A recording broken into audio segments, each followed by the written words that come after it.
Alors, l'initiative du projet de tenir un colloque sur les thématiques de l'agenda de recherche et d'organiser aussi, in fine, aussi un symposium sur le DCC, tisse sa source sur son quatrième pilier qui est le pilier dialogue et de la collaboration régionale. D'abord, l'esprit du colloque, c'est déjà en complément à l'activité l'agenda de recherche. C'est d'aider à collecter aussi un maximum de données de corpus qui existent auprès d'acteurs connus ou non connus et qui viendront aussi au Bénin pour discuter des questions de fragilité, conflit, violence, de résilience climatique, de gouvernance locale. Ça sera un grand moment de partage de connaissances et de production de connaissances. Et pendant 2 ou 3 jours, le projet COSO, pour ne pas dire COSO Bénin, sera la plateforme de production de connaissances où ces questions, ces thématiques seront discutées et à terme, on aura certes de la connaissance disponible, mais des conclusions très claires. Des recommandations très claires seront disponibles qui vont aider non seulement la communauté scientifique, mais les praticiens aussi, de savoir que par rapport à ces différents domaines, c'est-à-dire ces différentes thématiques, la question liée aux fragilités, la question liée au conflit, la question liée à la gouvernance locale, sous quel angle il faudra désormais les aborder et suivant quelle approche il faudra désormais les aborder. Et concernant le symposium DCC aussi qui est en cours d'organisation, ça va permettre à tous les praticiens et sachants et scientifiques de se retrouver dans un même creuset et de discuter du mécanisme, du modèle, c'est-à-dire quoi, une sorte de bilan de ce qui est fait.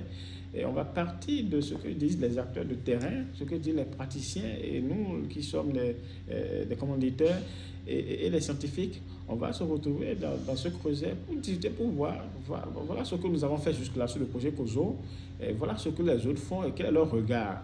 À terme, ça va nous aider à sortir des conclusions, des recommandations très claires pour aider vraiment le projet COSO à savoir, à s'assurer si ce qu'il est en train de faire juste là, si c'est en de bons chemins, si il faut corriger certaines choses, s'il il y a des choses à améliorer pour vraiment à terme atteindre avec efficacité et efficience les objectifs ou les résultats qui sont escomptés. Donc, c'est un peu en gros ce qui motive l'organisation de ces symposiums et de ces colloques. In fine aussi, on projette l'organisation, ça peut ne pas forcément être en 2025, mais début 2026, l'organisation donne aussi des symposiums sur les réfugiés.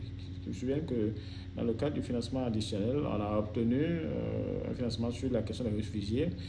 La question de l'intégration sociale des réfugiés aujourd'hui, tel que ça se passe, on pense que le projet COSO a fortement son mot à dire.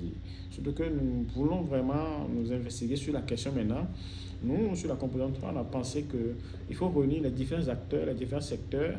On discute de la question, on voit les approches déjà disponibles, ce qui se fait déjà de part et d'autre.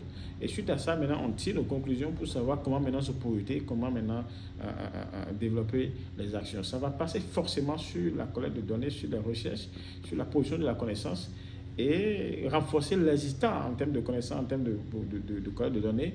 Et on va partir de là maintenant. Ce que va recommander les praticiens qui seront à cette activité, ça va nous permettre maintenant, nous autres, de savoir sur quel pied il faut fortement danser pour mieux intégrer socialement les réfugiés au Bénin.